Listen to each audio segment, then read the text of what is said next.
Euh, Bonsoir, je m'appelle Josh, je suis un des anciens ici et comme Tim a dit, c'est vraiment un plaisir. C'est le premier dimanche de 2024 et donc j'ai une question à vous poser tout au début de l'année.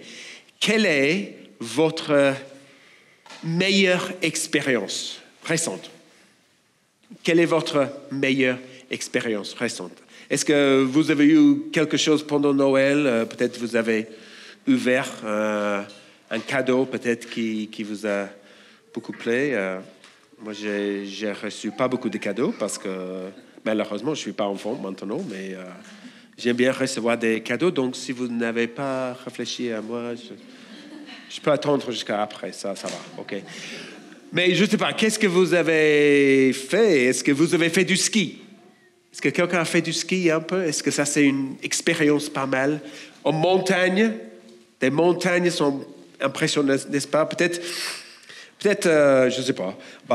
Les opérateurs touristiques savent très bien que nous cherchons des expériences.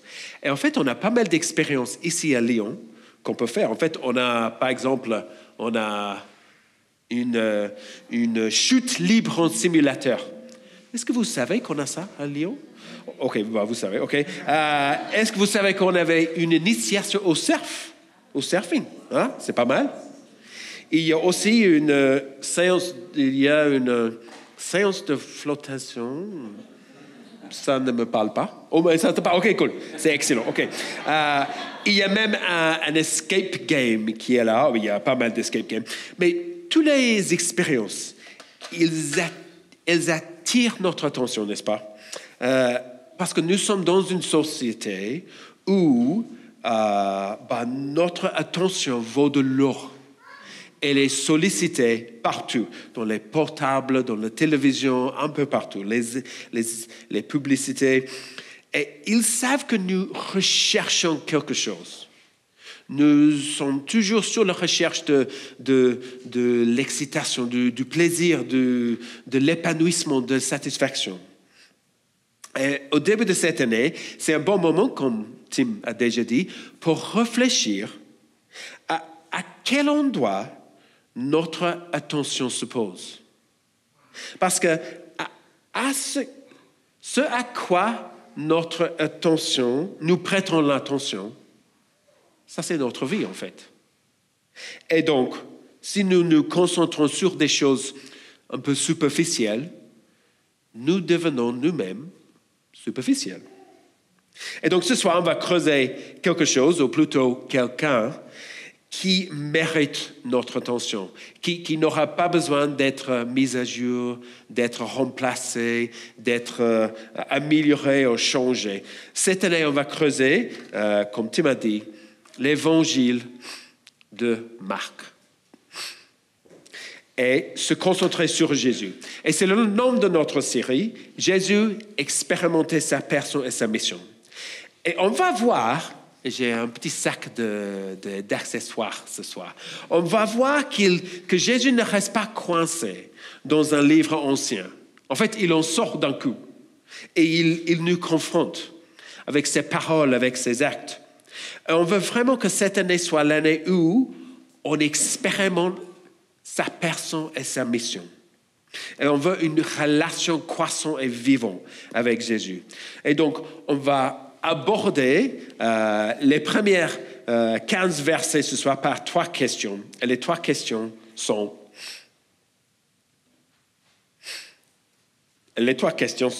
qu'est-ce que l'évangile de Marc? Que dit-il de Jésus? Et en quoi ça me concerne? Donc, premièrement, qu'est-ce que l'évangile de Marc? Premier verset. Voici le commencement de l'évangile de Jésus-Christ, Fils de Dieu. Qu'est-ce que l'évangile de Marc? C'est un peu comme une biographie. J'ai une petite biographie ici de Camus que je n'ai pas encore terminée. Ça fait quelques années, mais ça va, c'est pas grave. C'est un peu comme une biographie. C'est le genre littéraire le plus proche des évangiles. Mais c'est bien plus que cela, en fait. Le premier verset, c'est comme un titre pour tout l'évangile. L'évangile de Jésus-Christ, Fils de Dieu. Mais il dit le commencement. Et le commencement Bah oui, c'est le commencement, mais pourquoi mettre le commencement dans le titre? Parce que l'évangile de Marc, c'est l'histoire d'origine de Jésus. L'évangile de Marc est, avant que les évangiles comme Marc, Luc et Matthieu soient écrits, l'évangile était une nouvelle qu'ils ont entendue. C'est-à-dire que les évangiles n'étaient pas les premiers documents chrétiens qui ont été écrits. Les premiers documents chrétiens qui étaient écrits, c'était les lettres de Paul, en fait. Tout comme Paul dit ici. Je vous rappelle, frères et sœurs, l'évangile que je vous ai annoncé, que vous avez reçu et dans lequel vous tenez ferme. Christ est mort pour nos péchés. Conformément aux Écritures, il a été enseveli et il est ressuscité le troisième jour, conformément aux Écritures. C'est-à-dire que les chrétiens, dans le premier siècle, ils connaissaient les grandes lignes. Jésus, sa vie, sa mort, sa résurrection. Ils connaissaient certaines histoires, ils connaissaient ses enseignements. Mais ils n'avaient pas Wikipédia, ils n'avaient pas l'Internet. Et donc, Marc écrit ce livre pour donner l'histoire d'origine de Jésus. Pour ceux qui ne connaissent pas Jésus et pour ceux qui connaissent déjà Jésus. Pour expliquer l'arrière-plan, la trame de fond de Jésus. Et donc, il faut dire, dans le passé, j'ai pensé que les évangiles étaient un peu pour les débutants. Mais en fait, ce n'est pas du tout le cas. Les évangiles sont pour tous les chrétiens, afin qu'ils aient une relation croissante avec Jésus. Et donc, ça c'est l'histoire d'origine de l'évangile, mais Marc, qui a écrit cette histoire d'origine de Jésus? C'était Marc. Marc était un disciple de Jésus. Il n'était pas parmi les 12. Il était juste un disciple un peu normal, un peu comme nous. Juste un disciple pas médiocre, mais normal, ok?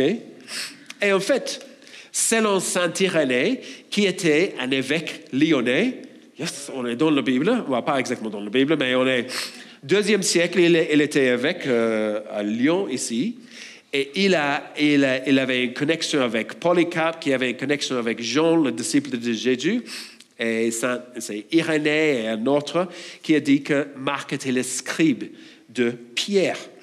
Marc travaillait avec Pierre et Paul. On peut lire ça dans le livre des Actes des Apôtres. Et on voit que Pierre appelle Marc « mon fils » dans sa lettre. 1 Pierre 5, verset 13. Donc, Marc était le scribe de Paul. Et on peut voir qu'il y a pas mal, ça devient un peu technique ici, donc restez avec moi, ok, ici. On peut voir même avec ce petit truc, on peut voir que Marc avait pas mal en commun avec Luc et Matthieu. Et en fait, c'est une vraie étude des érudites, des académiques qui creusent le sujet, des sources différentes. Parfois, des gens disent « Ah, quelqu'un a créé le Nouveau Testament ». Personne ne pense ça. Tous les historiens savent qu'il y a beaucoup de sources qui ont contribué, beaucoup de témoins oculaires qui ont contribué à ce qu'on a dans l'Évangile. On peut voir qu'il y a tellement de choses en commun. Il y a des choses en commun avec Marc et Matthieu, des choses en commun avec Marc et Luc, des choses uniques à Luc, les choses... Bon, donc ça devient assez compliqué, on ne va pas creuser tous les éléments là. Tout ça pour dire, chaque évangile a son propre style et chaque évangile a son propre public. Matthieu, par exemple, a été écrit pour un lecteur juif. Luc a été écrit pour un lecteur grec. Jean, qui a un style un peu théologique, philosophique, poétique, que j'ai du mal à comprendre souvent. Jean a été écrit pour aider les chrétiens à croire. Marc, c'est un peu le plus général. Il n'a pas un lecteur spécifique en tête. Mais il est davantage axé sur l'action et les sentiments. Un peu comme un livre d'action, un peu comme un fantasy, un peu comme aventure. En fait, c'était ça, Marc. Et c'est pourquoi on a choisi expérimenter sa passion, sa personne et sa mission. Ça, c'est Marc. Et dernièrement, juste pour résumer, pour comprendre, L'histoire de Jésus, c'est l'histoire de Marc. Maintenant, c'est l'histoire de l'Ancien Testament. Parce que tout d'abord, après le titre, Marc lance dans le lien avec l'Ancien Testament. Conformément à ce qui est écrit dans les prophètes, voici j'envoie mon messager devant toi pour te préparer le chemin. C'est la voix de celui qui crie dans le désert. Préparez le chemin du Seigneur, rendez ses sentiers droits. Et ils sont des citations de... Est-ce que vous connaissez les citations? On peut deviner, c'est pas grave si vous avez... Ça va. Est-ce que vous voulez deviner un peu quelqu'un comme... On a creusé le livre de Malachie l'année dernière et il y a une citation de Malachie 3 là et une citation d'Ésaïe aussi. Donc, si vous mélangez parfois des versets bibliques dans vos têtes, c'est pas grave. En fait, les auteurs bibliques faisaient la même chose. En fait, ils ont juste mélangé les deux ici. Mais il y a deux personnes ici qu'on peut voir dans les citations, n'est-ce pas? Est-ce que vous voyez les deux personnes? Vous pouvez dire à haute voix si vous voulez, si ça va m'aider, quelqu'un? Bon, en fait, on voit le messager qui est Jean-Baptiste, mais vous êtes un peu avancé. Oui, on voit mon messager, et c'est vrai, ça c'est Jean-Baptiste, on va rencontrer lui dans quelques secondes, mais dont le travail consiste à aller en avant, à créer, à préparer le chemin pour le Seigneur. Il est là, oh oui, le Seigneur. Et donc, l'arrivée d'une personne importante dans le passé était toujours précédée par un messager. Et ici, on rencontre ce messager au verset 4. Jean parut. Il baptisait dans le désert et prêchait le baptême de repentance pour le pardon des péchés. Toute la région de Judée et tous les habitants de Jérusalem se rendaient vers lui. Reconnaissant publiquement leurs péchés, ils se faisaient baptiser par lui dans l'eau du Jourdain. Toute la région, tous les habitants de Jérusalem, les gens avaient soif d'une expérience authentique à l'époque, au 1er siècle. Et nous sommes les mêmes gens maintenant, n'est-ce pas? Dans le 21e siècle, nous avons toujours soif d'une expérience authentique.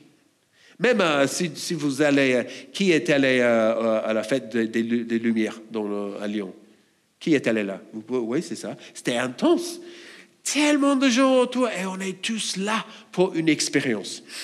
Mais ici, ils avaient une expérience qui est un peu plus extraordinaire que juste, je ne sais pas, des projecteurs de lumière. Jean portait un vêtement en poil de chameau et une ceinture de cuir autour de la taille. Il se nourrissait de sauterelles du miel sauvage. Il proclamait « Après moi vient celui qui est plus puissant que moi. Et je ne suis pas digne de me baisser pour détacher le courroie de ses sandales. Moi, je vous ai baptisé d'eau. Lui, il vous baptisera du Saint-Esprit. » Jean est manifestement le messager. Il surgit du désert, il est vêtu de façon un peu étrange pour nous. Et c'est vrai, à cette époque, il y avait des personnages un peu comme Jean qui vivaient en marge de la société, comme lui. Mais il ressemble à un survivaliste, n'est-ce pas? C'est un peu comme il s'habille de peau d'animaux morts, se nourrit d'insectes. Il n'est pas participant dans une émission de télé-réalité comme Koh-Lanta, ok? C'est pas son rôle. Il ressemble plutôt au prophète le plus célèbre de l'Ancien Testament, c'est-à-dire Élie, qui a fait toutes ces choses, qui a mangé des insectes, qui a mangé de miel sauvage. C'est-à-dire que Jean représente tout l'Ancien Testament. Les prophètes, la parole, la loi, tout ça.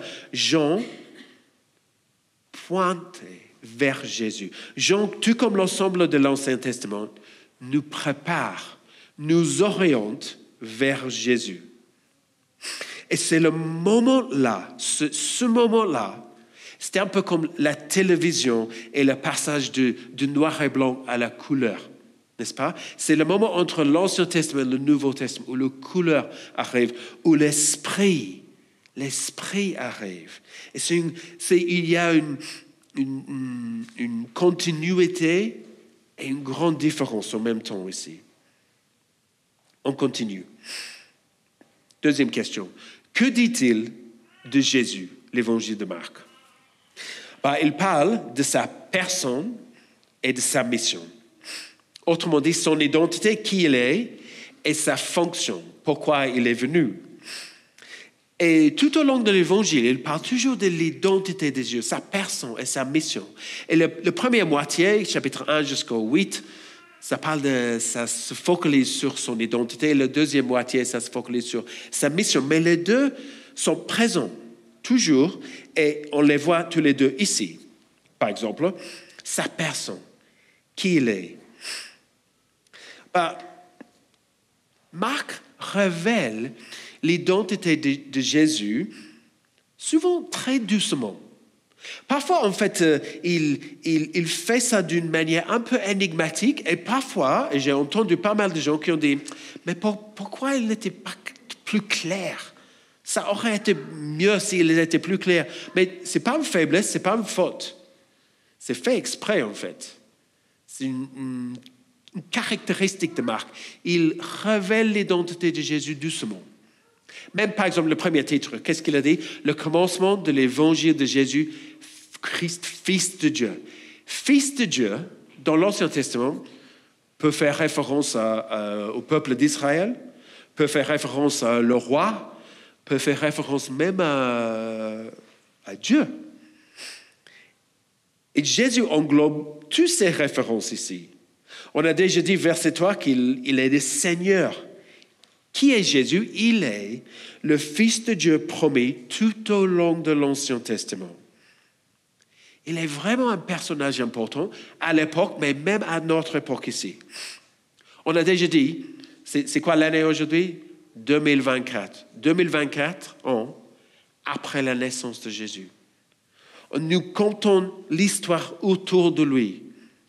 Même au-delà de là, nos valeurs les plus chères, même dans notre société, proviennent pas des lumières, pas de la science, pas de la raison, mais de Jésus.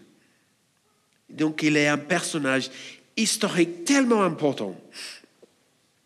Et ensuite, on arrive à verset 9. À cette époque-là, Jésus vint de Nazareth en Galilée. Il fut baptisé par Jean dans le Jourdain. Il y a un petit problème ici, n'est-ce pas, le baptême de Jésus? Et c'est quoi le petit problème?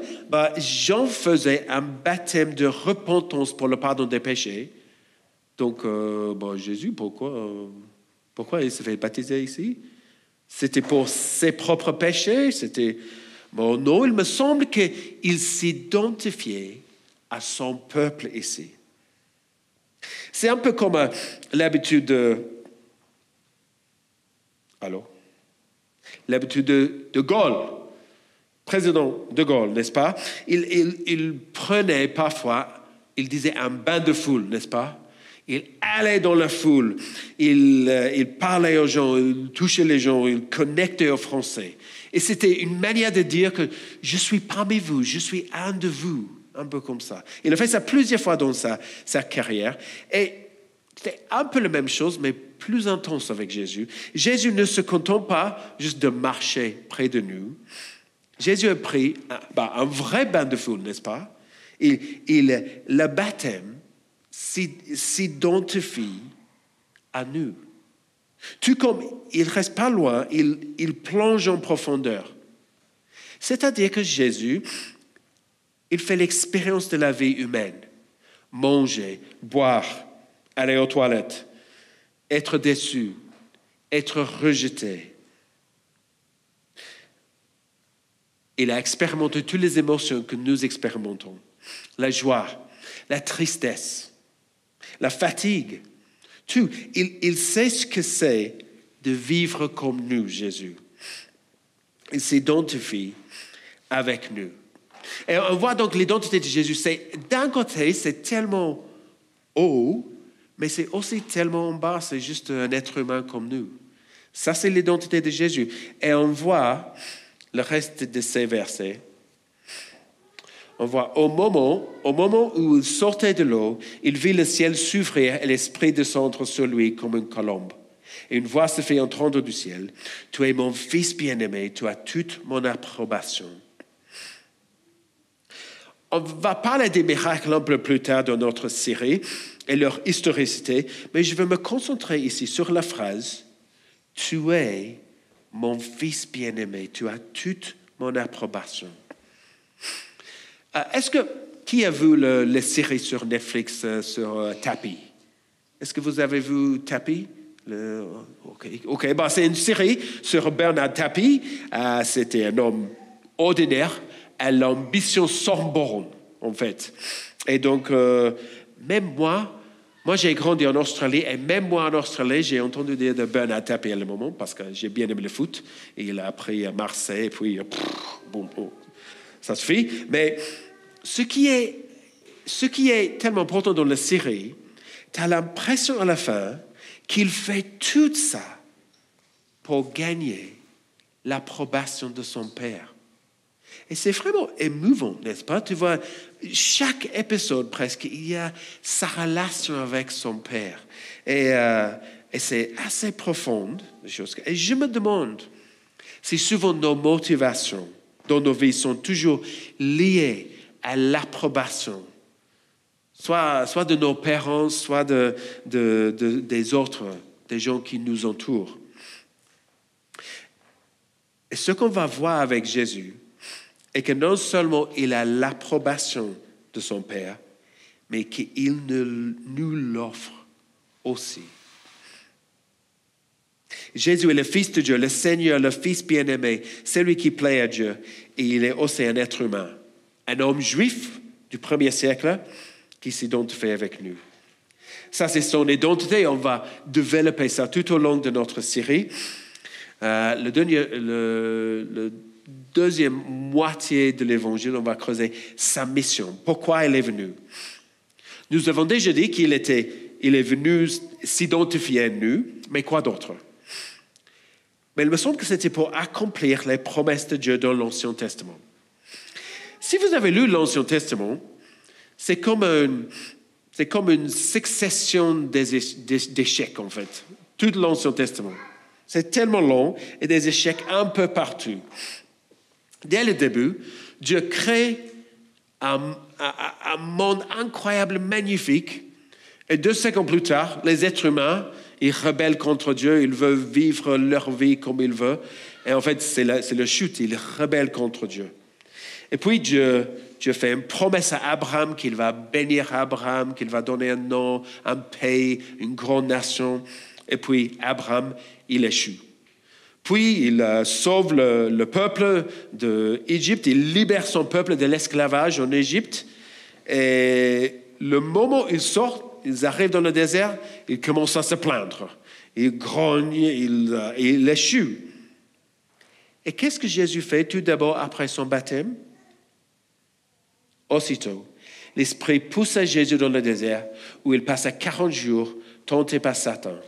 Il était avec les bêtes sauvages et les anges le servaient.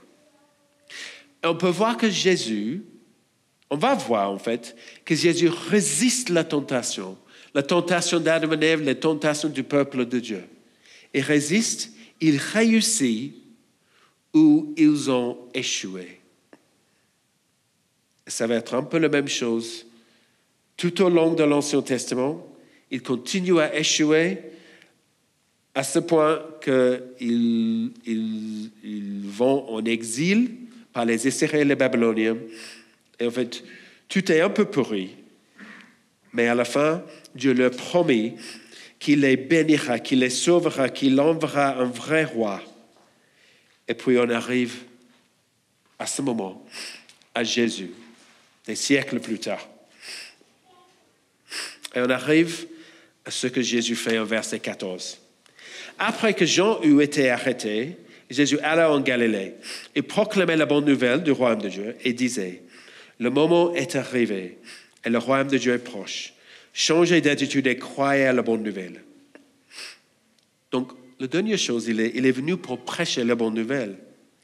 Et dans l'Antiquité, je continue, il y a pas mal de choses là, n'est-ce pas? Dans l'Antiquité, un évangile était annoncé, c'était une annonce importante et joyeuse, n'est-ce pas? C'était comme nos journaux, comme une victoire dans la guerre, ou nous avons gagné la naissance d'un roi. peut-être on n'a jamais pensé à cela, mais je pense que la foi chrétienne, c'est presque la seule religion ou vision du monde qui a une bonne nouvelle comme ça.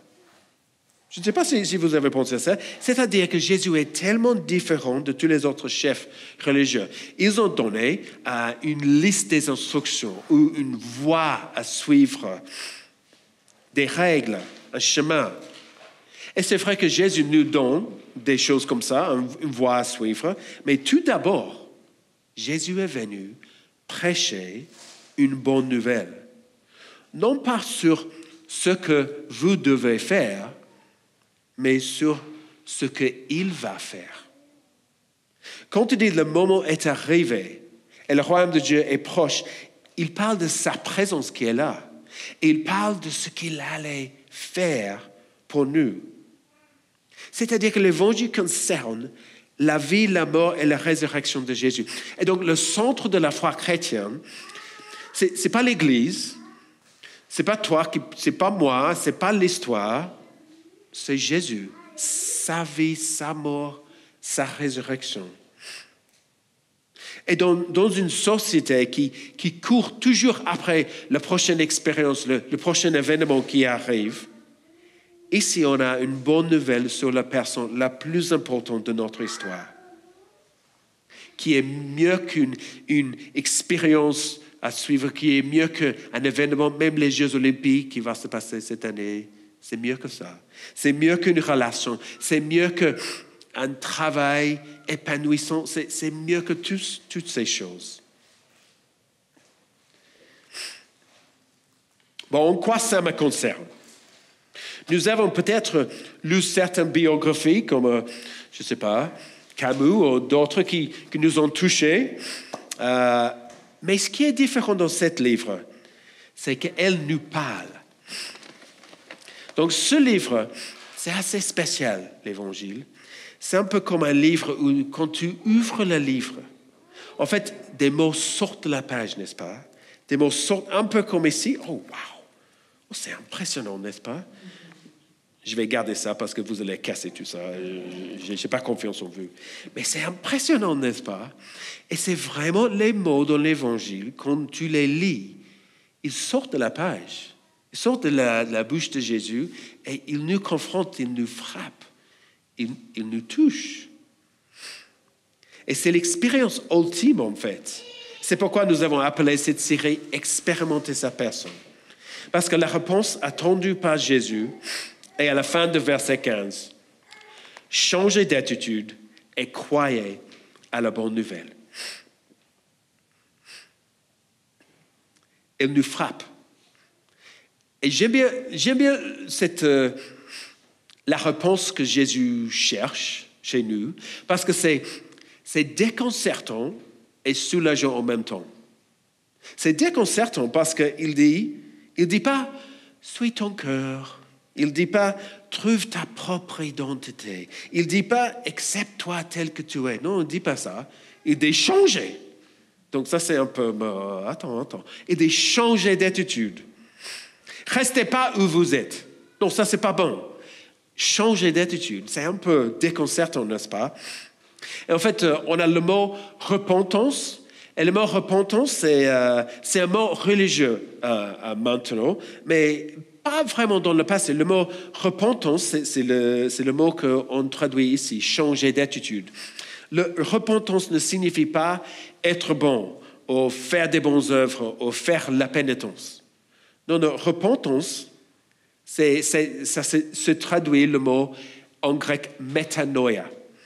Et il y a deux aspects méta, méta comme métamorphose, donc ça veut dire changer, et noyer, c'est la tête, les pensées. Changer d'attitude, changement de cœur.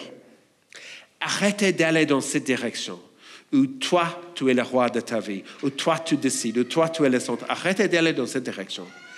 Et allez dans la direction que Jésus te montre. Arrêtez d'aller là. Mettre Dieu au centre et croire à la bonne nouvelle. Croire que Dieu te pardonne, que Dieu sait qui est bon pour toi, que Jésus montre ce que c'est d'être un vrai être humain, que Jésus révèle Dieu, que Jésus réussit où on a échoué. La bonne nouvelle, j'ai toujours aimé la citation de Tim Keller qui a dit « La bonne nouvelle nous dit que tu es pire que tu as pensé, mais que Dieu t'aime plus que tu pourrais imaginer. » Changer d'attitude et croire à la bonne nouvelle. Un chrétien, c'est quelqu'un qui fait ça, mais non seulement une fois, mais tous les jours de sa vie. Ce n'est pas seulement l'entrée, c'est le moteur de la vie pour les chrétiens. En fait, tu ne peux pas grandir en maturité si tu ne le fais pas chaque jour. Et donc, juste pour terminer, on a une illustration de cette réponse. Comme il marchait le long du lac de Galilée, il vit Simon et André, frères de Simon, qui jetaient un filet dans le lac. C'étaient en effet des pêcheurs. Jésus leur dit, « Suivez-moi, et je ferai de vous des pêcheurs d'hommes. » Aussitôt, ils laissèrent leur filet et le suivirent. Moi, j'adore le fait que les premiers disciples de Jésus n'étaient ni les philosophes, ni les leaders, ni les gens de grande réputation.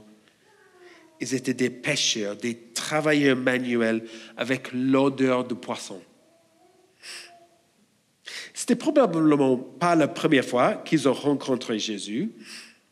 Et normalement, les disciples, à l'époque, approchent leur rabbin et demandent à le suivre. Mais celui-ci, c'est l'inverse. C'est Jésus qui vient à eux et leur dit, « Suivez-moi. » Et quand on entend ces mots, il nous frappe. Et il nous dit, « Suivez-moi. » Suivez Jésus dans votre vie. Et ça, c'est l'appel pour nous tous. C'était l'appel à l'époque, 1er siècle, c'est l'appel maintenant, 21e siècle. Changer d'attitude. Changer d'attitude. Mettre Dieu au premier et les autres dans vos relations, dans votre travail, avec vos amis, avec vos enfants, surtout avec Dieu. Et avoir une relation, une vraie relation avec Jésus. Cette année, c'est l'année de développer notre relation avec Jésus. Ça, c'est cool, n'est-ce pas? Ça, de comprendre sa personne et de vivre sa mission. C'est-à-dire parler de Jésus autour de nous, avec d'autres personnes. Aimez-les, surveillez-les, cherchez-les. Moi, je vais prier maintenant. Je vais prier que cette année, les mots de ce livre nous frappent d'une manière nouvelle pour nous. Prions.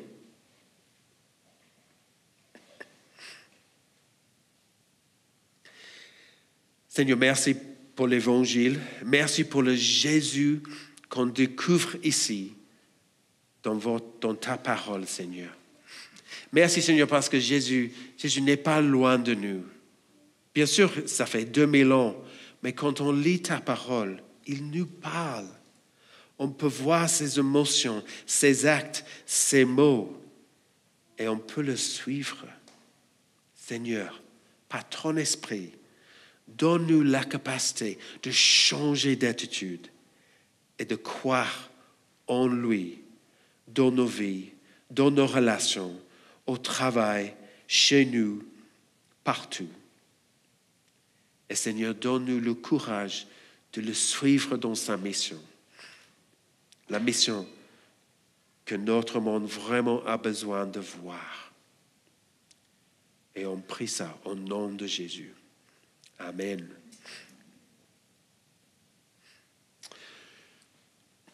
Une manière de suivre Jésus, c'est de prendre la Sainte Seine. Et on fait ça chaque célébration parce qu'on veut concrétiser notre discipulat de Jésus. C'est-à-dire qu'on veut faire quelque chose de concret, physique. On veut digérer quelque chose qui nous rappelle qu'on suit Jésus chaque jour. Et donc, on a le pain et le jus et le vin ici. Et donc, je vous invite, je vous encourage à prendre le pain qui représente son corps brisé, et à prendre le jus, le vin qui représente son sang versé pour nous. Si vous êtes ici et vous ne connaissez pas Jésus, je vous encourage à rester où vous êtes, mais de parler avec Jésus, même dans ta tête, même chaque jour, de dire à Dieu, révèle-toi, Dieu, pour moi. Et si vous connaissez Jésus, si vous avez changé d'attitude et cru en lui, je vous invite à prendre le pain et le vin avec moi maintenant.